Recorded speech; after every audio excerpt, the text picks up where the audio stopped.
What's going on, guys? I am in the process of moving stuff around, so I will not have my video on for this one, but I still wanted to get something out for you. So this is going to be a quick tutorial on how to use any sample you want and make a synth out of it in FL Studio.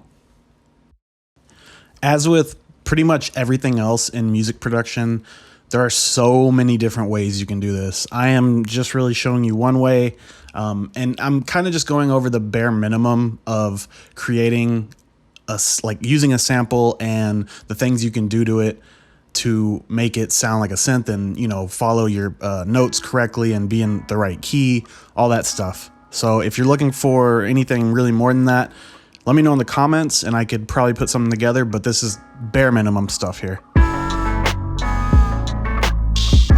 So the first thing we obviously need to do is load our sample into FL Studio. And I am using a sample that I found from Splice. It's just a random vocal that I found. You can use literally anything. It's gonna work. You just have to make sure you know the key of it. And I can show you right now how to get the key of it. All you need to do is right click on it and select edit and pitch corrector. And then you can see exactly like the part of the sample you're gonna use, what key it's in, or like what note it is basically. And if you want it to be a certain note, you can totally change this like I'm doing here. I am just gonna raise this to all be in the same note.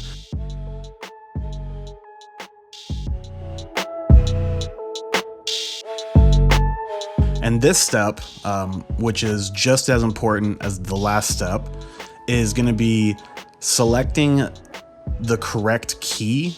So when we selected our note in this previous step, we need to remember what that note is so we can select the key on this little MIDI right here, and you're gonna right click it and that's gonna become the root note. So now when you press C, it's gonna actually be playing in C.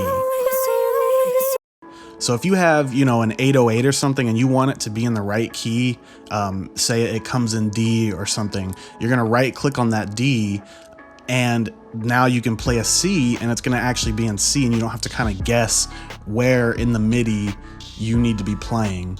You can play it exactly as it needs to be played in the right key. Now we need to go back to the screen where we see the waveform and decide on where we want the sample to start and where we want it to end. We can trim it, we can do all sorts of things. And this is only if you have a long sample and you want to cut stuff out or you want to start it at a different point. You can get some pretty interesting results from this, especially if you're doing it with a vocal.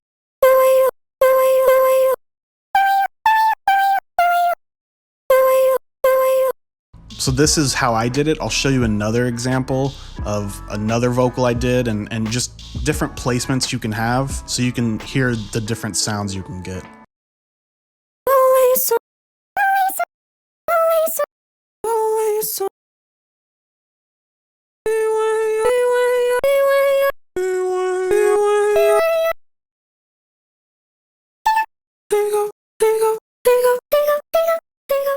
The rest of the stuff on this screen is kind of up to you and also what your sample is. If you want to hold the whole, like as long as you press the note, it's going to be playing as long as the sample is.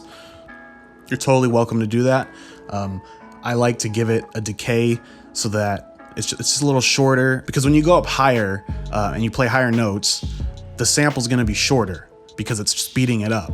So this way, if we just kind of ramp it down with the decay, it'll just sound like a normal note. It's not going to sound like, you know, when you're in a lower key, it's super long, and then when you're high, it's really short. They're going to all be fairly similar, give or take a little bit, you know? And really, that's pretty much it as far as getting it to play in the right key and sound okay.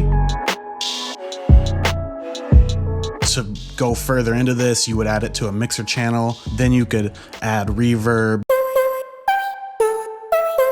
distortion, chorus, filtering, all sorts of things to it. And I can, like I said, I can go more in depth with that. I just wanted to get a quick one out there so that I was on schedule and everything was, you know, lined up for Wednesday. But yeah, guys, that's pretty much the video. If you found this helpful at all, please give me a thumbs up. Let me know in the comments. If you have any ideas or anything you want to learn, let me know in the comments as well. If you're new here, I would love it if you would subscribe and join us here. I upload tutorials weekly. But yeah, thank you guys for watching.